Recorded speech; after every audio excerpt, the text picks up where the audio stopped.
I really appreciate Mr. Kani. He going to speak about not only the Kurdish disciplines issues, but I really request him that he can. He's a very visionary and person. I work with him together last 20 years, and so let's to listen to Mr. Kani about the info disciplines issues. Welcome to Kani. Thank you.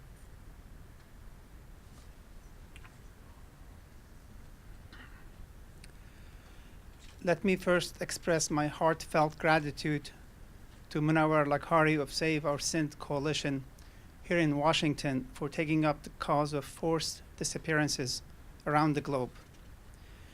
It highlights his splendid humanity towards our unfortunate brothers and sisters. It underscores his dedicated desire to stop the disgraceful practice of kidnapping dissidents by identifying and shaming the states that practice it. His personal story bears the cruel scars of his noble mission. I hope he will expand on it during his own address. It's entirely fitting that the man who has been injured by evil wants to eradicate it. We should all emulate his example. This world desperately needs more kindness and gentleness. Munawar reminds me of this quote of Bertolt Brecht. There are men who fight one day, and they are good. There are others who struggle 1 year, and they are better. There are still others who struggle for many years, and they are very, very good. But there are those who struggle all their lives. Those are the indispensable ones. Munawar, you are definitely one of those indispensable ones. You faithfully breathe life in the observation of Dr. King. Truth crushed to earth will rise again. Meherbani, Munawar. Please join me in thanking Munawar for hosting us this afternoon.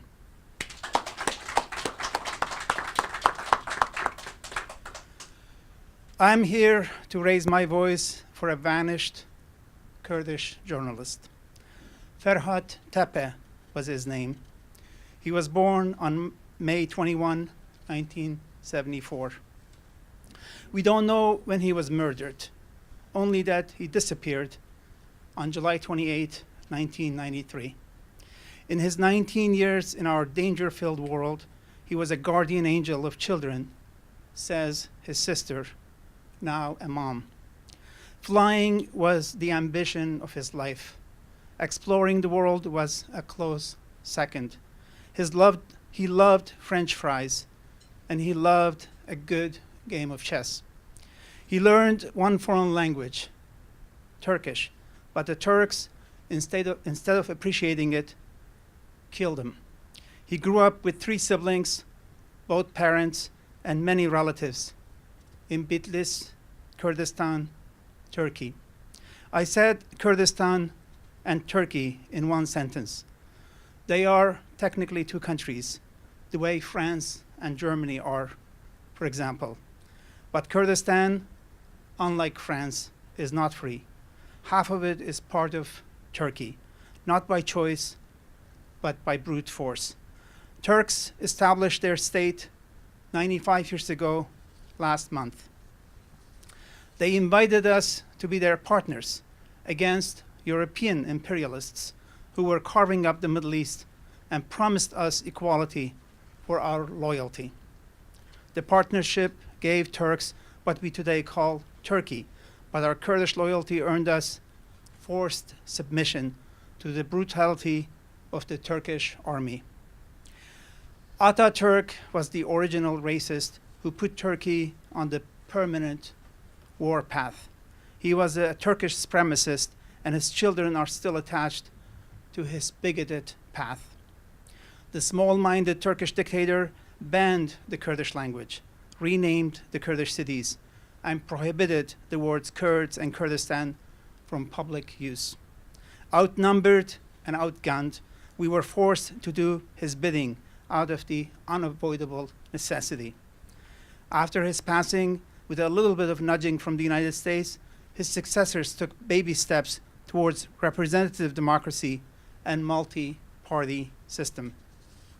A democratic Turkey meant political space for the Kurds, and we tested the experiment to demand equality in the courts, schools, and public arena.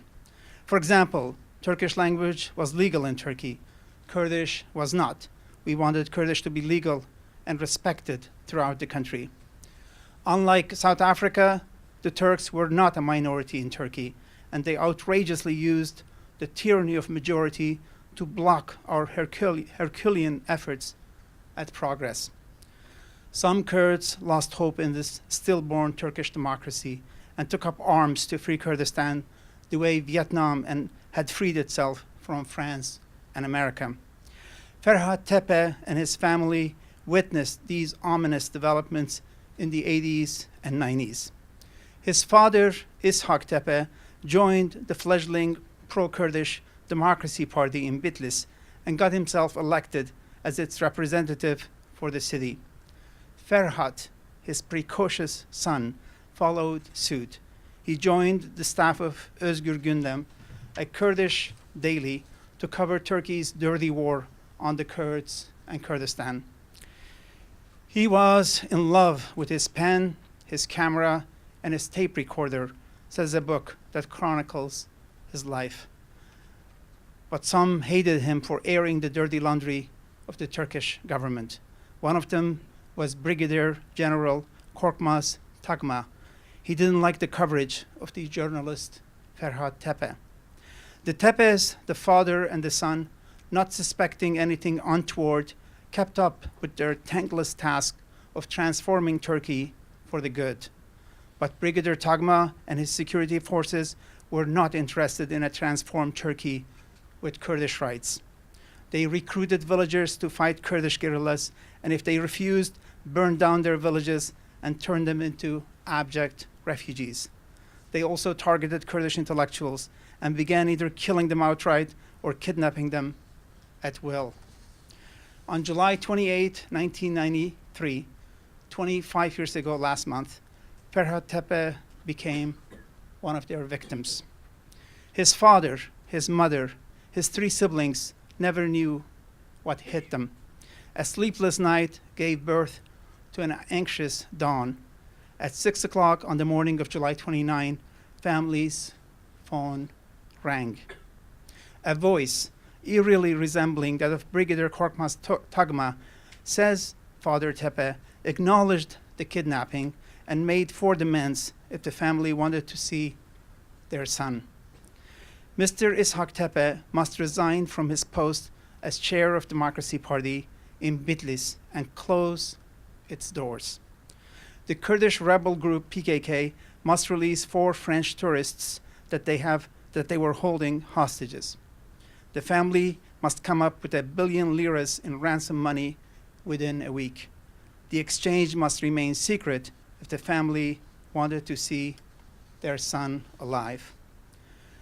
Father Ishak Tepe visited the authorities in Bitlis after the phone call and hoped against hope that they would help him find his son.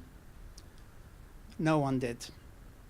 They all became, says Mr. Tepe, quote, blind, deaf, and mute, end of quote. I wish I could say Mr. Tepe's predicament was an aberration in Turkey alone, but it's not. 792 families in Turkey have reported missing loved ones, says the Turkish Human Rights Association. Since May 27, 1995, they have been gathering in the center of Istanbul in front of Galatasaray High School on most Saturdays to protest the government's collusion or indifference towards the death of their loved ones. Last Saturday marked their 700th gathering. They wanted to know where the remains of their loved ones were, and they wanted their government to ratify the International Convention for the Protection of All Persons from Enforced Disappearances. Instead, the police attacked them. Some 70 people were hauled off to prison. They think they can intimidate these protesters, also known as Saturday mothers, by tear gas, truncheons, and iron bars. But they can't. A mother who has lost her loved one to government brutality will not surrender to her pain, and she cannot be intimidated by threats. Neither should we. I will end with a quote of Uğur Mumcu, a Turkish journalist who was assassinated by a car bomb in 1993, the same year Ferhat Tepe was kidnapped. A plague commemorating his struggle epitomizes humanity's age-old conflict against injustice and our epic struggle for the emancipation of Kurds and liberation of Kurdistan. It reads in part, quote, I am an anti-imperialist. I stand for freedom and human rights. I am against terrorism. I am an enemy of fanatics, thieves, opportunists, and exploiters.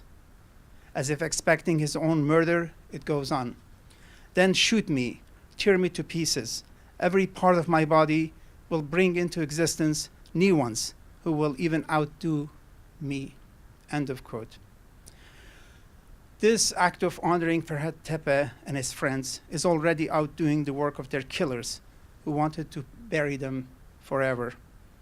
I bow before the memory of Ferhat Tepes and repeat what our brothers and sisters say in Latin America when they honor a fallen friend. Presente.